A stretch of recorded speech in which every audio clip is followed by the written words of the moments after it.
Приветствую всех, дорогие зрители телеканала Хабар-24. С вами, как всегда, Мурагер Муратов, и это передача «Тайм-аут». Друзья, сегодняшний выпуск будет посвящен греко-римской борьбе. Мы сходим в гости к молодым борцам, которые как раз-таки выступили недавно на чемпионате Азии. Ну и про результаты, и про занятые места мы расскажем в сегодняшнем выпуске. Поехали!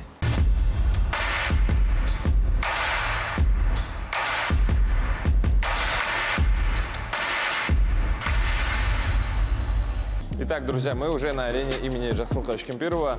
Вспомните, на прошлой неделе мы с вами сюда пришли и смотрели джиу-джитсу. Был молодежный чемпионат мира, и здесь была совсем другая атмосфера. Ну а уже сегодняшний выпуск, как я и говорил ранее, будет посвящен греко-римской борьбе. Мы пришли в юниорскую сборную Астаны и поговорим с главным тренером Адилем Алжикеевым.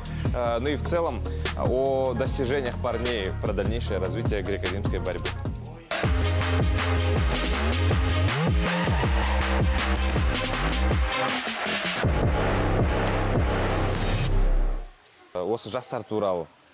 Расскажите, пожалуйста, как съездили на чемпионат Азии и с какими результатами прибыли на родину?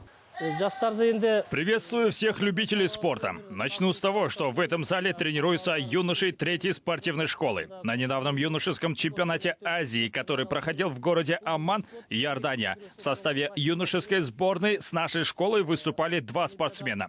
Это Абельмансур Ахалбек, который стал по итогу чемпионом Азии, и Маулитханов Султан, который занял 3-е место. Расскажите, пожалуйста, как съездили на чемпионат Азии и с какими результатами прибыли на родину? Чемпионат прошел на неплохом уровне. Нас очень тепло встретили. Однако сама арена проведения и в целом инфраструктура немного хромает. На каждые выездные соревнования мы стараемся брать с собой мясо. Эту информацию мы обычно не разглашаем. Но вы же понимаете, ребята, которые привыкли есть наше мясо, там будут испытывать проблемы. Поэтому мы прибегаем к некоторым спортивным хитростям и привозим через таможню отечественное мясо. КЗ является обязательным элементом в рационе наших спортсменов. Почему мы это делаем? Потому что на выездных турнирах наши спортсмены испытывают проблемы с пищеварением. Это связано с местной атмосферой. Вода, продукты питания, жаркий климат и многое другое. В такие моменты КЗ спасает. Это сложный процесс, зачастую проходя через несколько таможенных зон. Мясо конфисковывают.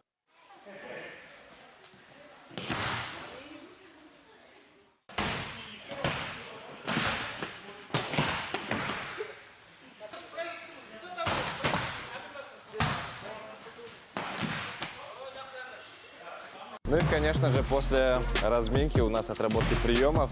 В целом, вот есть такая тенденция, друзья, что уже традиционные виды спорта, да, с олимпийской системы убирают потихонечку, и в том числе греко-римская борьба. Ее называют скучной, ну, я не знаю. Я думаю, это в любом случае традиция, это в любом случае история. И давайте узнаем у ребят и у главного тренера их мнение по этому поводу.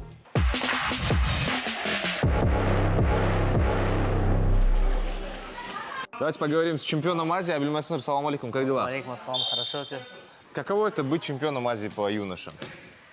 Ну, конечно, доволен собой. Это только начало. Самое главное, по мужикам бороться, думаю. Юноши — это только начало.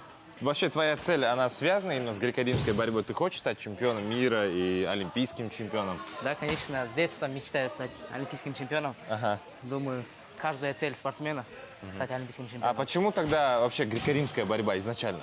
Ну, у меня вся семья занималась именно вольной борьбой. Я пошел на вольную борьбу, мне не понравилось особо. Потом папа привел на греко-римскую борьбу к тренеру Адлагаев.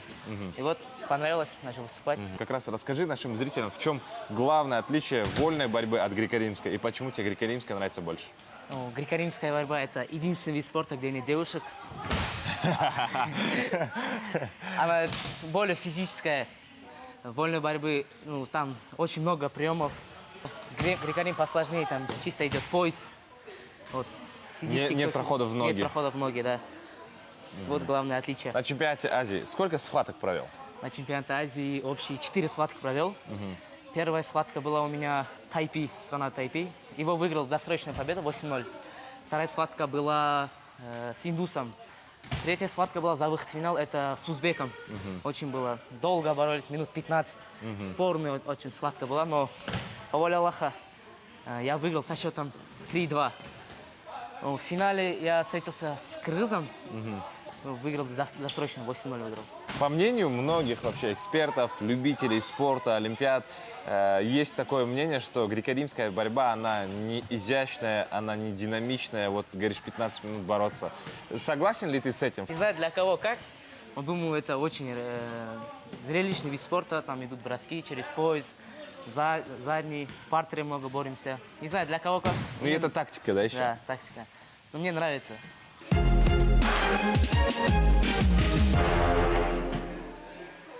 Такие предположения от многих экспертов, что греко-римскую борьбу в скором времени уберут из олимпийской системы.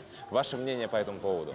Ондай сөздер болып жатқан естідік, күресте жүрген мамандар да естіп. Да, такое мнение имеет место быть. Мы с коллегами обсуждали этот вопрос. На мой взгляд, это невозможно, потому что Олимпийские игры берут свое начало с Греции. А греко-римская борьба, как вы понимаете, это древнегреческая классика в чистом ее виде.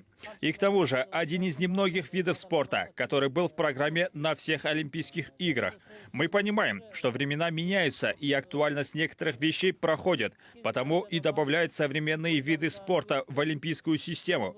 Но я считаю, добавлять можно, но исключать классику нельзя. Также бытует мнение, что Олимпийский комитет может объединить вольную и греко-римскую борьбу и назвать это спортивной борьбой, и эту дисциплину сделать олимпийской. На мой взгляд, от этого спорт точно не выиграет, потому что это две разные дисциплины, философии, стили. После Олимпиады в Париже, я думаю, все станет известно.